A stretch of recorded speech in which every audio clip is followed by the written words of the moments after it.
네, 저는 어렸을 때부터 진리를 찾아온 건 아니지만 상진님 진리를 잘 받아들일 수 있는 환경에 좀 자라왔던 것 같아요.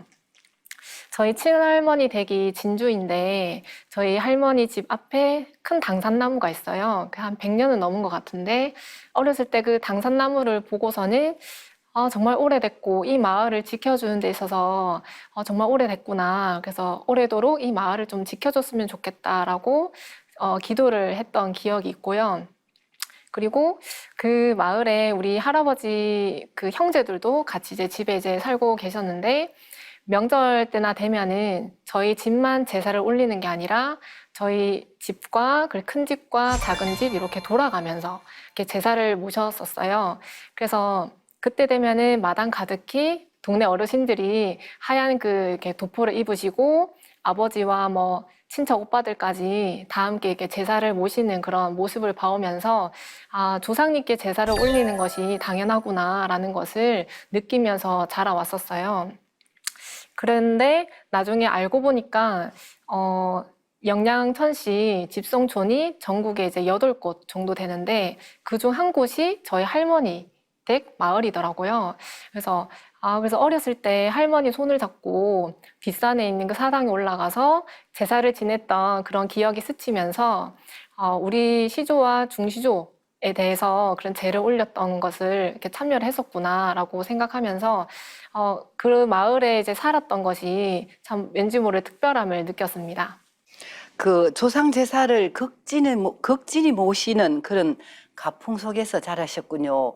우리 어릴 때 제례복 입으신 그 우리 집안의 모든 어르신들이 큰 집 하시고 작은 집 하시고 이래 돌아가면서 제사 지내는 그런 모습을 저희들 어릴 때 많이 봤잖아, 그죠? 그러면 우리 포감님은 그런 쪽에서 이렇게 조상을 모시는 그런 모습을 이렇게 자주 보셔가지고 그 우리 신앙에도 많은 영향을 받으셨겠네요. 우리 신앙하는 데는 자연스럽겠네요. 네, 조상님을 그런 잘 모시는 그런 집안의 영향이 있어서 그런지 저희 친가 쪽 그 친척들은 거의 불교 쪽으로 이렇게 신앙을 다 하고 계셨었어요.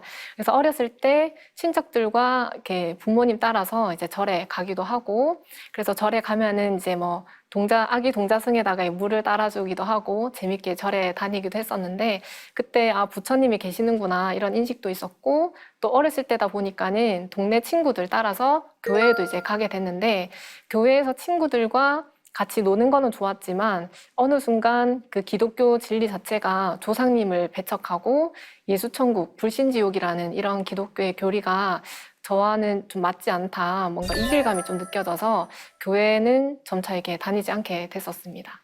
그 이질감을 당연히 느끼죠. 정서적으로 정말 맞지 않는 그런 종교였다, 그죠? 그러면 상제님 진리를 만난 계기는 무엇인가요? 네, 저는 중학교 2학년 때 같은 반 친구를 통해서 증산도를 알게 되었는데요. 그때 친구가 제가 이제 집에 있었는데 전화가 한 통 걸려와서는 증산도 도장이란 곳에서 테일주 체험전을 하는데 한번 와볼래라는 이렇게 전화가 왔었습니다. 전화를 받고서 거기 가면 뭘 하는데? 라고 물어보니까 그 오락컴을 찍는데 자신의 기 색깔을 알 수 있다고 하는 거예요. 그래서 제가 평소에도 미스테리한 거나 신기한 거 이런 거를 되게 좋아했었는데 나의 기 색깔을 알려준다고 하니까 재밌겠다 하고 전화를 끊고는 바로 이제 도장에 가서 행사에 이렇게 참여를 하게 됐었습니다. 도장에 갔는데 우리 학교 다른 이제 친구들도 굉장히 많이 있었고 다른 인근 학교에 있는 다른 친구들도 굉장히 많더라고요. 그래서 그런 친구들이 잘 반겨주고 해서 분위기도 굉장히 화사하고 좋았고 도장에 들어서면은 신단이 있는데 또 저희 집안이 또 불교 집안이라서 그런지 그런 신단들이 이렇게 별로 어색하지 않고 잘 이렇게 받아들여졌고 그날 이제 재미있었던 게 제가 이제 테일주 수행을 하고 이렇게 그 테일주 전에 찍었던 오라컴 제 기 색깔과 테일주 수행을 하고 난 뒤에 제 오라컴 색깔이 밝게 변하는 것을 이렇게 보고 나서는 수행에 대해서 관심을 많이 이렇게 가지게 됐었습니다. 그 다음 날이 천도식이었는데 그날 이렇게 포정님께서 그 다음 날 이제 조상님께 제사 올리는 그런 천도식 문화가 있는데 한번 참여를 해봐라. 그리고 끝나고는 맛있는 것도 먹는다라고 해서 그 다음 날부터는 이렇게 자연스럽게 도장에 그렇게 다니게 되었습니다. 네. 그 태을주 체험전 행사에 초대되었고 그로 인해서 수행에 관심을 많이 갖게 되셨고요. 그리고 또 다음날 천도식이 있으니까 맛있는 것도 먹고 오너라 이렇게 하고 또 본인이 정서적으로 그런 환경하고 잘 익숙하니까 도장에 이렇게 나오시는 건 정말 자연스럽게 연결이 되셨네요. 입도 준비를 이렇게 3개월간이나 하셨다는데요. 공부하는 게 어렵지 않았었나요? 네, 그 다음날부터 자연스럽게 도장에 다니게 되면서 증산도 진리 공부를 이렇게 정시로 입문을 하고 이렇게 입도 공부를 3개월간 이제 하게 됐는데 처음에는 이렇게 어렵기도 했지만 그래도 저에게는 이 증산도라는 진리 자체가 좀 정서적으로 잘 맞았던 것 같아요. 그 증산도의 시루 증자가 선천에 미완성된 것들을 푹 익혀서 이제 완성시킨다는 그런 진리의 뜻이 있지만 단순하면서도 뭔가 깊이 있는 것이 제게 이렇게 많이 가슴에 와닿았고 그리고 아버지 하나님이신 상지님도 계시지만 어머니 하나님이신 태무님도 계시다라는 것이 여성으로서 저에게는 굉장히 균형 있는 진리구나라는 것을 느끼게 되었습니다. 조상님이 계시지 않았다라면 저도 없었을 테니까 그 제1의 하나님이 조상님이다라는 문구가 굉장히 크게 와닿았고요. 그래서 조상님께 어떻게 하면 보온을 할 수 있을까라고 했던 그런 마음이 대학교에 올라가서 천도식을 올려드렸었습니다.